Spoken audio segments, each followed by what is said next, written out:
குறிப்புகள் எடுத்து படிக்கணுமா? நிச்சயமா குறிப்புகள் எடுத்து படிங்க. கட்டாயமா குறிப்புகள் எடுத்து தான் ஆகணும். ஏன்னா நம்ம எடுத்த குறிப்புகளை ரிவைஸ் பண்ண தான் டைம் ரொம்ப கம்மியாகும்.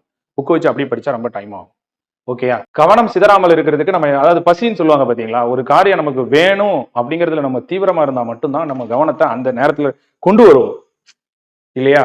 சோ அப்போ ஒண்ணு நமக்கு அந்த காரியத்துல ஜெயிக்கணும் அப்படிங்கிற ஒரு ஆசையோ, தேவையோ, விருப்பமோ, பயமோ இருந்தாதான் நம்ம கவனம் சிதறாம இருக்கும். இப்போ உதாரணத்துக்கு மேக்ஸ் கிளாஸ் வாத்தியார் நடத்துறாரு. நீ வந்து மேக்ஸ் கிளாஸ்ல உட்காந்துருக்க. இப்போ வந்து அந்த மேக்ஸ் சார் சொல்றாரு, இந்த சம்ம நீ போர்டுல வந்து செய்யணும்னு. இப்போ உன் கவனம் சிதறல. ஏன்னா அவர் உன்னைய கூப்பிட்டு அசிங்கப்படுத்திடுவாரோ போர்டுல அப்படின்னு உடனே. சோ அந்த பயம் உன்னைய கவனம் சிதற விடாம பாத்துக்குது. சரி, நான் இப்போ இன்ட்ரெஸ்டா நடத்துறேன். ஏனே உனக்கு பிடிச்சிருக்கு, அதனால நீ ஆர்வமா கவனிக்கிற. இந்த விருப்பம் உன்னைய கவனம் சிதறாம பாத்துக்குது. ஓகேயா?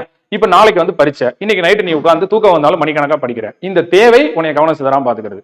அப்ப தேவை, விருப்பம், பயம் இதுதான் ஒருத்தருடைய கவனம் சிதறாம உன்னை பாத்துக்கும். இதை நீங்க மனசுல வச்சுக்கணும். இதுல ஏதோ உனக்கு குறைய போய் தான் உன்னால கவனம் சிதறுது. சரியா? ஆசை அதிகமா பட்டோம் அப்படின்னு சொன்னா ஆட்டோமேட்டிக்கா என்ன செய்யற கவனம் அவ்வளவு சீக்கிரத்துல சிதறாது. வெற்றியினுடைய தந்திரம் என்ன அப்படின்னு சொன்னா ஆசை. வெற்றிக்கான ஒரே தந்திரம் அதுதான், ஆசைப்படணும். ஆசைப்பட்டோம்னு வச்சுக்கோங்களேன், எப்படியா ஜெயிச்சிடணும் அப்படின்னு சொல்லி ஓடிக்கிட்டே இருக்கும். இல்லையா? தேவையும் விருப்பம் தான் வெற்றியினுடைய தந்திரம். டு அவாய்ட் ஃபெயிலியர் வாய்ப்பே இல்லைங்க. ஃபெயிலியரை அவாய்ட் பண்ண வாய்ப்பே கிடையாது. தோல்வி அப்படிங்கிற அந்த படிகளால் அமைஞ்ச அந்த மலை முகடு தான் வெற்றி. அதை நல்லா புரிஞ்சுக்கோங்க. சரியா? இதெல்லாம் ஒரு அனுபவம். நீங்க இது வந்து இது ஒரு ஜேர்னி. நம்ம அங்க போற வழிக்கான பாதை அப்படி நீங்க புரிஞ்சுக்கிட்டீங்கன்னா அதை நீங்க ஃபெயிலியர்னு நினைக்க மாட்டீங்க. புரியுதா உங்களுக்கு? ஒரு போர்ஷனை ஒரு 3 தடவை பரீட்சை எழுதி ஒவ்வொரு பரீட்சையில 25% படிக்கிறாங்க. 4வது பரீட்சையில 100% பாஸ் பண்றாங்க. இப்ப 3 தடவை அவங்க ஃபெயில் ஆகல. ஒரு தடவை 25% ஜானியை கம்ப்ளீட் பண்ணிருக்காங்க. அடுத்த தடவை 25% ஜானி, அடுத்து 25%, அடுத்து அவங்க 100% அடைஞ்சிருக்காங்க. அப்படிதான் நம்ம எடுத்து. எனக்கு பிடிச்ச திருக்குறள் இப்ப நேத்து ஒரு திருக்குறள் படிச்சேன். எற்றென்ன இறங்குவ செய்யற்க மற்றென்ன செய்யாமை நன்றுன்னு ஒரு திருக்குறள். அதாவது நாளைக்கு ஒரு காரியத்தை செஞ்சுட்டோமேனு வருந்தக்கூடிய ஒரு செயலை இன்னைக்கு தயவு செஞ்சு செய்யாத.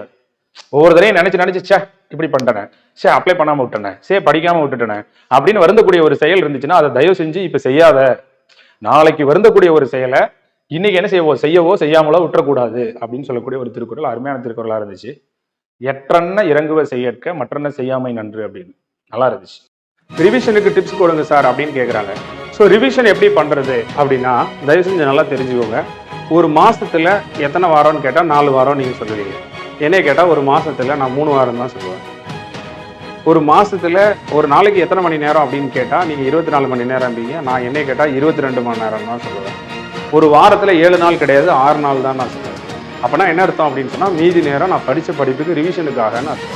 இந்த அளவுக்கு இம்பார்ட்டன்ஸ் கொடுத்தா மட்டும்தான் நம்ம படிச்சதை ரிவிஷன் பண்ணுவோம். இல்லைன்னா நம்ம படிச்சதை ரிவிஷன் பண்ணவே மாட்டோம்.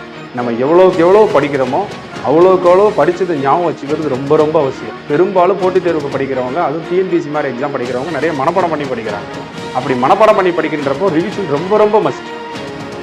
புரிஞ்சு படிச்சாவது கொஞ்ச நாளைக்கு ஞாபகம் இருக்கும். திருப்பி ரீகால் பண்ணும்போது அதே மாதிரி ரீட்டைன் பண்ணிக்கலாம்.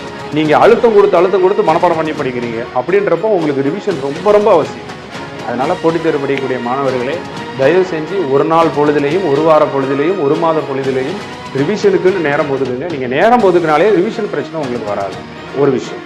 2வது விஷயம், ரிவிஷன் எப்படி சார் பண்றது அப்படின்னு கேட்குறீங்க. ரிவிஷன் நீங்க எப்படி பண்ணணும் அப்படின்னு சொன்னா டெய்லி நீங்க என்ன படிக்கிறீங்களோ அதை நீங்க தெளிவான முறையில் அதை குறிப்புகள் எடுங்க. அதாவது குறிப்புகள் மீன்ஸ் சப்ஜெக்ட் நோட்ஸ் நான் சொல்லலை. என்ன படிச்சோங்கிறத எழுதி வைங்க. நீங்க இன்னைக்கு என்ன படிச்சோங்கிறத ஜஸ்ட் ஒரு டைரியில ஒரு பக்கத்துக்கு எழுதுங்க. இது நீங்க வழக்கமா ஒரு மாசத்துக்கு பண்ணினீங்கனாலே நீங்க எதை ரிவிஷன் பண்ணணும், எதை நீங்க டிஸ்கண்டினியூ பண்ணிருக்கீங்க, எவ்வளவு நாள் ஒரு நாளைக்கு குவாலிட்டியா படிக்கிறீங்க, இந்த மாதிரியான விஷயங்கள்லாம் உங்களுக்கு நல்லாவே வந்து தெரிய வந்துடும். நீங்க எழுதிட்டீங்கனாலே நீங்க யாருன்னு உங்களுக்கு தெரிய வந்துடும். நீங்க என்ன பண்றீங்கன்றத முதல்ல ஒரு 10 நாள் ரெக்கார்ட் பண்ணுங்க. அப்புறம் இந்த 10 நாள் படிச்சதை எப்படி ஞாபகம் வச்சுக்கிறதுங்கிற பிளான் உங்களுக்கு ஆட்டோமேட்டிக்கா வரும். ஏன்னா உன்னை வழி நடத்துவதற்கு உன்னை வர சிறந்த ஆள் யாருமே கிடையாது. இதுதான் என்னுடைய ஒரு பதில். சரியா? அதனால எல்லாரும் நல்லா படிங்க.